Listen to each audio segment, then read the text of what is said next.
Praise the lord. ఉదయకాలము దేవుని యొక్క అనుదిన ఆహారాన్ని మనం చదివి దేవుని వాక్యాన్ని ధ్యానిస్తాం. యోహాను రాసినటువంటి సువార్త 1వ అధ్యాయము 16వ వచనము చదివి దేవుని మహిమపరుస్తాం.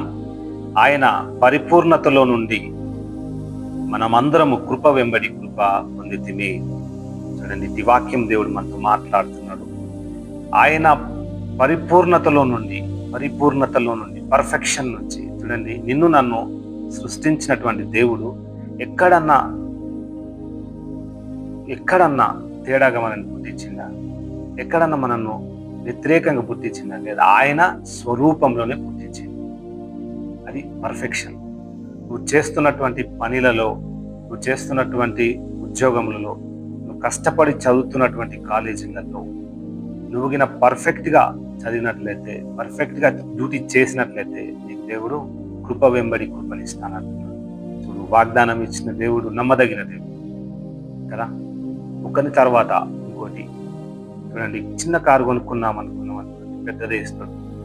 ఒక చిన్న ఇల్లు కట్టుకున్నాం అనుకోండి, పెద్దదే ఇస్తాడు. కృప, ఆయన కృప వర్ణించలేదు. కృప వెంబడి కృప ఇస్తానంటున్నాడు. ఎప్పుడు నువ్వు ఆయనలో పరిపూర్ణతలో నుండి మనమందరము ఆయన కృప పొందుకుంటాం. కృప వెంబడి కృప ఇస్తానంటున్నాడు. చూడండి, ఆల్ సప్లయింగ్ గ్రేస్. మనకు ఇన్ని సంవత్సరాలు, చూడండి, దినములు గతించుచున్నాయి, నెలలు గతించుచున్నాయి, సంవత్సరములు గతించుచున్నాయి. ఆయన కృప వెంబడి మనకు కృప వస్తున్నది కదా. 3 పూటల ఆహారం ఎవరు ఇస్తున్నామా? దేవుడే సప్లై చేస్తున్నాం. ఎక్కడి నుంచైనా సప్లై చేస్తున్నాం. నువ్వు చదువుకోవాలనుకుంటున్నావు, కాలేజీలో వెళ్ళాలనుకుంటున్నావు, నీకు పైసలు లేవు, నమ్మకం ఉంచు ఆయన పరిపూర్ణతలో. నీకు కాలేజ్ ఫీజు టైంకి నువ్వు కట్టగలుగుతావు. అది దేవుని యొక్క కృప.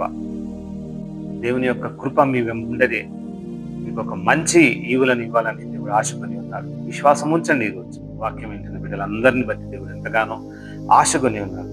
చూడండి, మంచి ఆరోగ్యమును మీకు ఇచ్చి ఉన్నాడు, మంచి కుటుంబాన్ని ఇచ్చి ఉన్నాడు, మంచి టాలెంట్స్ మీకు ఇచ్చి ఉన్నాడు దేవుడు. అవన్నీ ఆయన కృప వెంబడి కృప. ఎప్పుడు నువ్వు ఆయన పరిపూర్ణతలో ఉన్నప్పుడు, నువ్వు వాక్యానుసారమైనటువంటి జీవితంలో నువ్వు జీవించినప్పుడు, నిత్యమైన వెలుగులో నువ్వు ఉన్నప్పుడు ఆయన కృప నన్ను నడిపిస్తానని. చూడండి, ఒకసారి వచ్చిపోయే కృప కాదు యేసయ్య కృప. ఒకసారి యేసయ్య కృప కలిగి నువ్వు ఈ లోకంలో ఉన్నావో, అమ్మ కడుపులో నుంచి బయటకు వచ్చినవో, పుట్టింది మొదలుకొని చనిపోయే మటుకు ఆయన కృప నీ ఎంబడే వస్తున్నది. నీ యొక్క ఆరోగ్యం విషయం కావచ్చు, నీ యొక్క ఉద్యోగ విషయం కావచ్చు, నీ యొక్క యవ్వన కాలంలో ఉన్నటువంటి కోరికల విషయంలో కావచ్చు, ఆయన యొక్క కృప నీ వెంబడే ఉంది. అతి కృపను మనం అందరం కలిగి ఉన్నాం కాబట్టి వాక్యాన్ని అనుసరించి నువ్వు చేస్తున్న ప్రతి పనిలలో పరిపూర్ణతతో దేవుణ్ణి అడుగు. యేసయ్యా, ఈరోజు నేను ఇంత పరిపూర్ణతతో నేను చేస్తున్నా. నాలో ఉన్నటువంటి నీ యొక్క దయ, నాలో ఉన్నటువంటి నీ యొక్క అనుగ్రహం, నాలో ఉన్నటువంటి నీ యొక్క ఆశీర్వాదం చేత నేను కృప వెంబడి కృపను పొంది ఉన్నాను. కాబట్టి ఎవరికైతే ఈ కృప లేదు, ఈ కృప నా దగ్గర లేదు, నేను అనుకున్న ఏమీ నా దగ్గరికి వస్తలేవు, నాకు ఇల్లు లేదు, నాకు కారు లేదు, నాకు ఉండడానికి ఒక షెల్టర్ లేదు, తినడానికి తిండి లేదని బాధపడుతున్నావు బిడ్డ, యేసయ్య దగ్గరికి రా. ఆయన పరిపూర్ణతలో నువ్వు ఉన్నావు. ఆయన వాక్యం చేత నువ్వు కరగబడినావు. ఈరోజు నా మాటలు వింటున్న బిడ్డలందరినీ బట్టి దేవుడు ఆశకొని ఉన్నాడు. నువ్వు ఊరికనే రీల్ చూడలే, ఈరోజు ఊరికనే నువ్వు ఈ వాక్యం వినలే, యేసయ్య నిన్నే తాకి వాక్యం వినమని చెప్తున్నాడు. వాక్యం విన బిడ్డ, నీ జీవితంలో గొప్ప ఫలం ఇవ్వాలని ఆశకొని ఉన్నాడు. అంచెలంచెలు ఎదిగే కృపను నీకు ఇవ్వాలనుకుంటున్నాడు. మంచి ఆరోగ్యము, మంచి ఉద్యోగమును, మంచి సహవాసమును, మంచి వివాహ జీవిత భాగస్వామిని ఇవ్వాలనుకుంటున్నాడు. ఈ కృప నీ జీవితంలో నిలబెట్టుకో. ఈ వాక్యం చేత నువ్వు మారు మనసు పొందు. ఈ వాక్యం చేత ఈరోజు నడువు. ఈ కృప మన అందరికి దేవుడు దయచేయక ప్రార్థన చేద్దాం. స్తోత్రములు నాయన ప్రభా, కృపా సత్య సంపన్నుడా, నీకే వందనాలు, స్తోత్రాలు చెల్లించుకుంటున్నాం. అవునయ్యా, మీ కృప లేనిది మేము జీవించలేము నాయన.